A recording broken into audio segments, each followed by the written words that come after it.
Shalom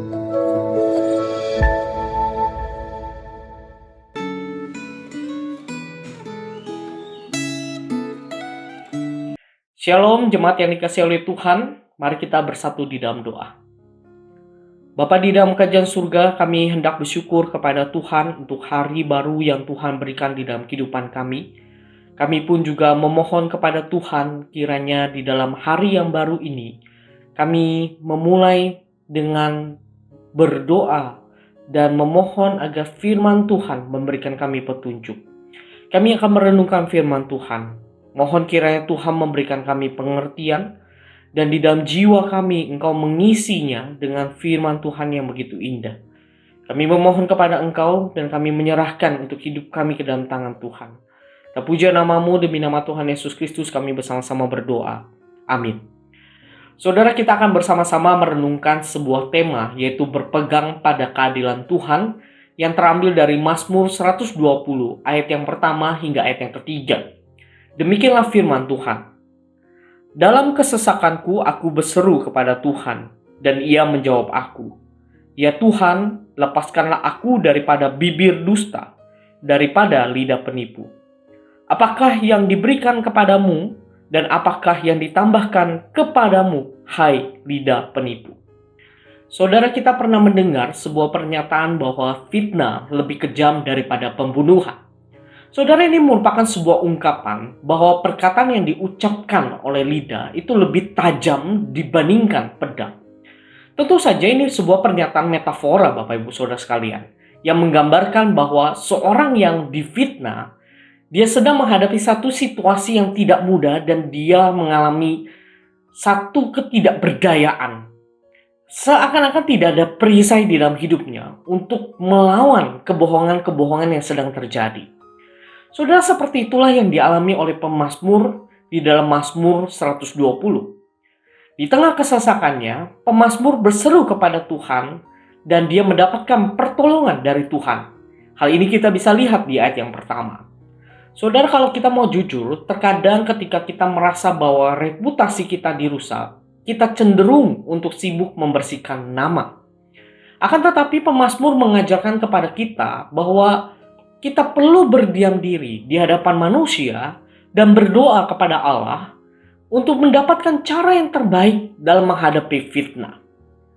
Saudara, selanjutnya di pasal 120 ayat yang kedua ini, sang pemazmur meminta agar Tuhan melepaskan dirinya dari bibir musuh yang penuh dusta dan dari lidah penipu.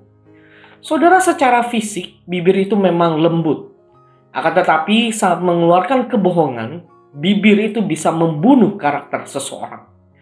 Saudara, bagi sebagian orang, menyebarkan hoax itu merupakan sebuah kesenangan.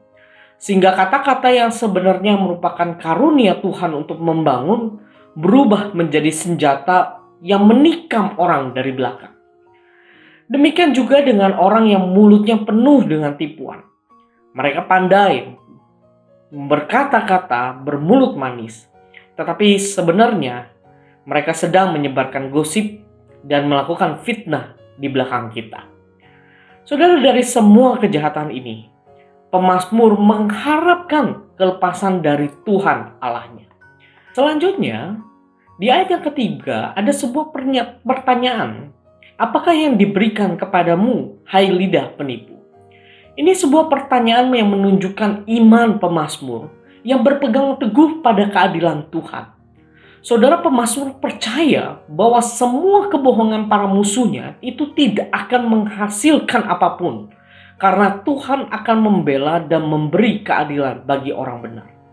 Pemazmur menyatakan bahwa di tengah semua kebohongan yang menghantamnya, ia tetap berpegang pada integritasnya dengan mempertahankan perdamaian. Hal ini kita bisa lihat di ayat yang ketujuh. Saudara, dia tidak berusaha untuk membalas sakit hatinya terhadap musuhnya, tetapi ia belajar untuk berserah sepenuhnya kepada Tuhan. Saudara, bagaimana dengan kita? Jikalau kita sedang difitnah, seperti yang dialami oleh sang pemazmur, mari kita berseru kepada Tuhan. Saudara, jangan pernah terpancing untuk membalas dan bahkan juga berlaku sama seperti orang yang berbuat jahat kepada kita. Percayalah kepada keadilan Tuhan. Meskipun memang betul orang yang memfitnah kita itu memang mempunyai niat yang buruk. Dan ketika kita difitnah, kita sedang menghadapi satu situasi yang tidak enak. Hati kita penuh dengan kegalauan. Bahkan mungkin kita cenderung untuk marah, emosi, dan sebagainya. Tapi mari kita tetap mempunyai keyakinan bahwa keadilan itu datangnya dari Tuhan. Percayalah kepada Tuhan, percayalah kepada Allah yang akan menegakkan keadilan di dalam kehidupan kita. Mari kita berdoa. Bapa di dalam kerajaan surga, terima kasih untuk kebenaran firman Tuhan yang boleh kami renungkan. Sekali lagi ya Tuhan, kami diajarkan untuk boleh percaya kepada Tuhan yang adil. Kami memohon kepada Tuhan di tengah kehidupan kami masing-masing. Kami harus jujur, ada kalanya kami difitnah. Satu peristiwa yang tidak menyenangkan di dalam kehidupan kami. Namun kami harus belajar ya Tuhan untuk menerima itu.